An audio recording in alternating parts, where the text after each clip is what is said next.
It is my privilege to present the following program that was inspired by the way American businesses and organizations have responded to the events of September 11th. It's part of a special series produced by Heartbeat of America called Keeping America Strong.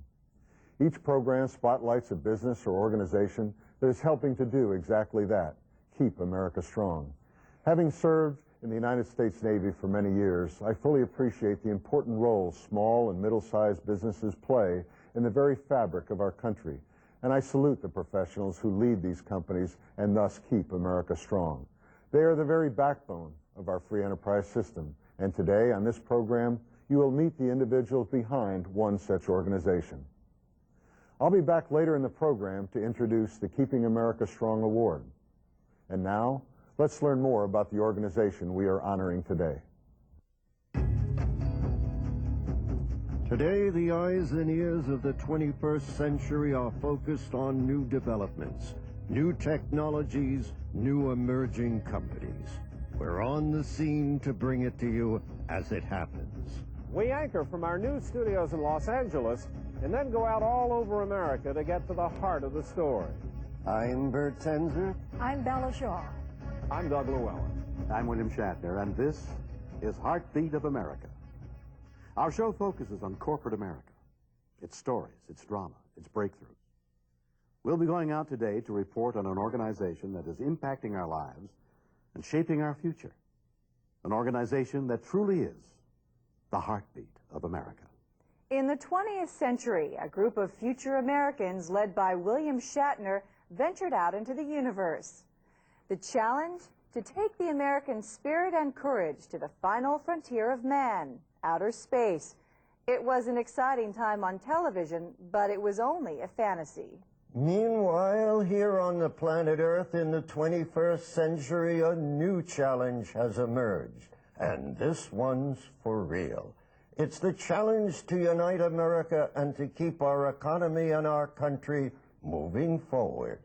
This has inspired Heartbeat of America to launch a special series entitled Keeping America Strong. In the 20th century, William Shatner took us off on a voyage into the universe to experience what life is like on other planets. But now, here in the 21st century, he's back to explore what life is like right here on our own planet. Now, this is all part of a new series that we call Keeping America Strong. And as you know, part of Keeping America Strong lies in helping America's businesses to move forward and to expand their sales. And in order to achieve that in today's world, the owners and the leaders of businesses need to have a better focus on their marketing, on their sales problems, on their operational issues, their financial problems, and of course, their employees. And that's not easy, and they need all the help they can get. Well, our guest today is providing that help, and he's providing a lot more with a unique coaching service that is helping to create success on a consistent basis for companies located literally all over the United States. And we're about to find out just how he goes about doing it. It's very interesting because he is the founder and the CEO of a company called Business Coach Alliance Incorporated, or BCA for short. His name is Stephen Kehoe, and he's headquartered in Los Angeles. Stephen, welcome. Nice to have you here. Thank you, John. Tell me a little bit, what are the major problems that so many businesses have today that really makes them require the need for someone who provides the service that you do? Well, frequently businesses have vision problems, not clearly understanding what they want to do, and commitment issues as well.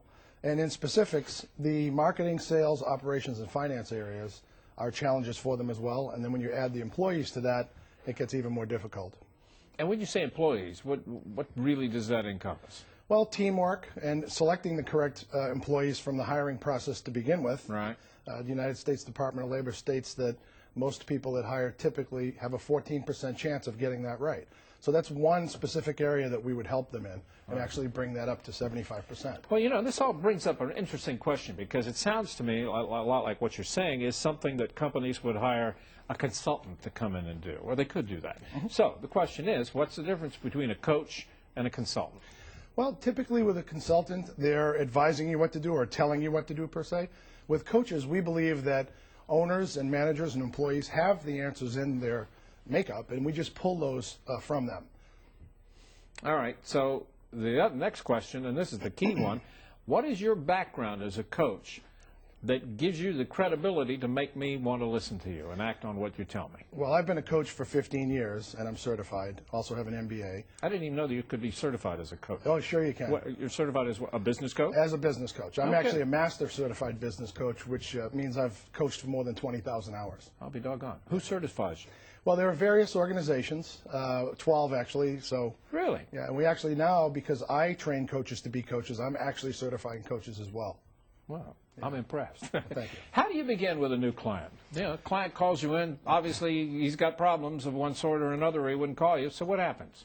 Well, we don't know the exact problem that they have. So we begin with a complimentary business diagnostic, and we shoot that to them by email or fax and ask them to return it to us to see if we can, in fact, help. We don't just And what take is an that engagement. diagnostic? It's 20 questions asking them fairly typical problems that business owners are up against. And from their answers, we can determine whether we'll have the right fit or not to make a difference and give them some results. And I guess one of the key things that you have to determine before you take that job is the president of this company that you're going to help coach, is he susceptible to being coached? Is he willing to be coached? That's very true.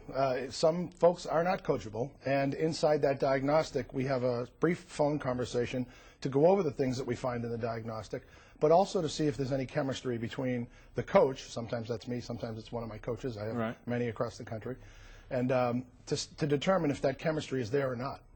So once you've determined that and you've said, okay, he's willing to be coached, he's got problems, we can help, then what happens? Well, we have a proven curriculum. It's a 420-page workbook that we use as a supplement in coaching. It's broken into 12 different chapters, and we bring our clients along the process from chapter 1 right through chapter 12. And of course, they have their coach with them at all times in their coaching sessions as well. But I mean, are these coaching sessions? It's kind of like going to see a psychiatrist. Right? Is he sitting on the couch and you're sitting there talking to him? What? You know, it's funny. There is an element in coaching of life issues showing up as well. So in an actual coaching session, you never know what you're actually going to deal with. But because we're trained and we have the experience, we've broken our coaching sessions down into portions that actually allow us to help them with the things that are blocking them. We call that a clearing. And then we actually move into the curriculum once we're able to get past whatever's sort of blocking them. I don't want to go through the curriculum right now, but in essence, what are you actually doing? You're just talking and exploring with him all avenues of his business? We do, and we're looking for potential problems that they have or repetitive problems that they haven't been able to get rid of. And is it just the president of the company, or are there others involved? We generally start with ownership. Sometimes it's presidents, partners, directors, things of that nature. But we often get invited to speak to managers and sometimes even key employees. But we do begin with owners. Now, obviously, you could do this long distance on the telephone basis. You could be in California, and your client could be in New York. Right. But the big advantage, as I gather from you, is you got to do this face-to-face, right? We find it more effective to do it face-to-face, and that's why we are a nationwide company with offices in Boston, Dallas, and Los Angeles. Phone would work, but we just feel that one of the differentiators for us is to be face-to-face. All right. Tell me a little bit about the coaches that you have. What does it take to be a good coach? While there are a number of skills, of course, on the business side, we want extensive business experience. Our senior coaches have usually 15 years or more experience, and our associate coaches that work underneath the senior coaches have between 5 and 10 years of experience as well. Many of them have MBAs, some have PhDs.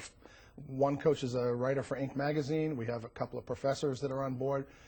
We have some with background in psychology, so that if we feel like we get a little too far into the therapy, we can kind of gauge if we're over the line or whether or not we're actually in business coaching. That's pretty interesting. All right, I'm going to take you through the list of the things that you discuss with them. Sure. The most common problem areas. What are they? There are 12 of them, right? That's correct. All right.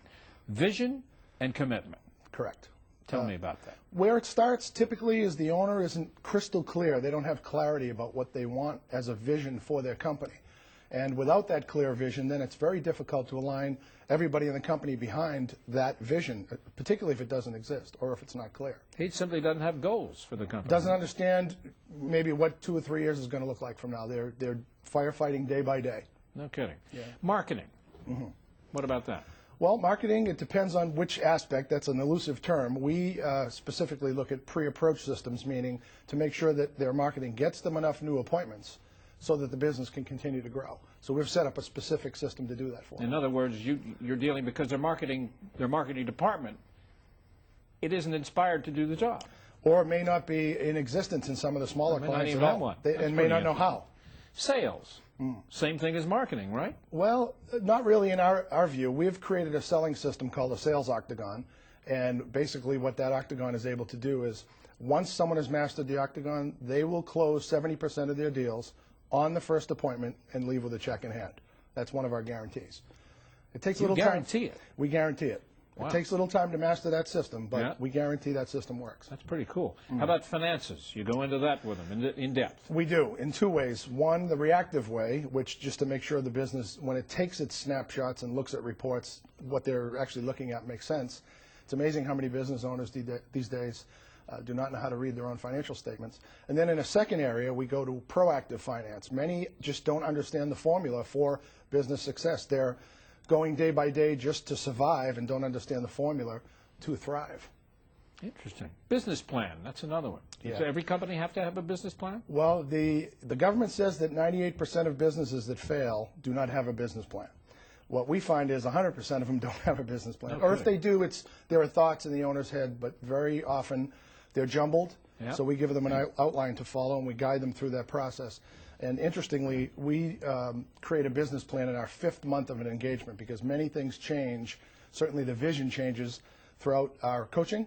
And then we sort of catch up to that when we run the business plan around the 5th month. Leadership. Fearless leadership. Fearless leadership. That's what's really needed today. Employees need to be led. And if they see that their owners or partners or directors aren't fearless, they're, how willing are they going to be to get behind that leadership? Interesting, you said it's important for the owner or the president of the company to always be up, to look positive. That if he's down and grumpy and in a slump, it affects everybody down the line. Yeah, it sure does. Culture in business is critical. We often tell the story of a company where everybody's up and the owner comes in a bad mood, and within minutes, the entire company is in a bad mood, and vice versa. Teamwork. Teamwork, you've got some people that feel like they're doing everything and accusing others of doing nothing. Right. Part of that, again, goes back to the vision. If the employees can't get in alignment with the programs, then the teamwork suffers from that. The other key area, these are the key things, the most common problems. Hiring, firing, inspiring. I like that. Right, very difficult, all three. Hiring very often is a 4-minute likability test. Yeah. If somebody comes in and if they kind of look good and you like them, they get hired. Firing is difficult for most people. They have an emotional reaction to firing, and we like to think that people fire themselves, that we just get to tell them. So we try to make it okay and avoid any lawsuits and make sure that it's done properly. But the more important thing is inspiring. Finding the right people and then leading them based on a crystal clear vision and getting the team to produce. And when they do, when they get in alignment, they produce amazing results. And then you deal with them on information technology, the big thing that's right now, infotech. Right, that happens to be one of the closest things to my heart. I came from that background before starting my coaching company. So we just look to make sure that the information systems are invisible, meaning that if they're running properly, they're there and nobody knows they're there. They can't have downtime, they can't have errors, and have to make sure they're doing their backups and just routine maintenance. And then you examine operations. We do. That's pretty self-explanatory. That ends up analyze. We're just looking for ways to make them more productive or efficient, or the path of least resistance for ease of delivery. Customer satisfaction. Yeah, Ken Blanchard's book, Raising Fans, is the model that we look at. And you'll know if you have customer satisfaction by getting referrals and testimonial letters. If you don't have those, then something. You got a problem. You got a problem. And finally, number 12 on this whole list, communication. A big area. So one of the things, again, going back to vision, I keep going back there, but if people clearly understand the vision of the company, then they make their communications decisions based on whether or not what they're about to do is in alignment with that vision, or whether their meetings are in alignment with their vision and they're going to produce things or not from their communication. And this is internal communication or external? Internal so everybody's on the same page. You got it. We have been watching the operations of an organization which is doing its part to keep America strong, and we've been learning from its leaders about what they're doing to help move our country forward. This organization represents companies across our great nation that embody the spirit, dedication, know-how, and can-do attitude which has made America the great nation it is today. And now let's present the Keeping America Strong Award. Now it's my honor to present our Keeping America Strong Award to Stephen Keogh, the CEO of Business Coach Alliance, Inc. of Los Angeles, for the outstanding work his company is doing to help keep America strong. Stephen, congratulations and best wishes for continued success. Thank you, Doug. On behalf of everybody at Business Coach Alliance, especially our coaches, our existing clients, and our prospective new clients, we appreciate this. Thank you, and thank you for the work that you do to help people like us. You're very welcome indeed. Congratulations for earning the Keeping America Strong Award, which honors innovators and leaders like you who are the heartbeat of America. Our thanks to retired Rear Admiral Kevin Delaney for taking part in the presentation of the Keeping America Strong Award, the award that salutes small to middle-sized organizations who are helping to move America forward. For more information, visit the website businesscoachalliance.com. That's it for Heartbeat of America's special edition, Keeping America Strong. Now for a final word from William Shatner. Well, that's it for this edition of Heartbeat of America. I'm William Shatner. Thanks for watching.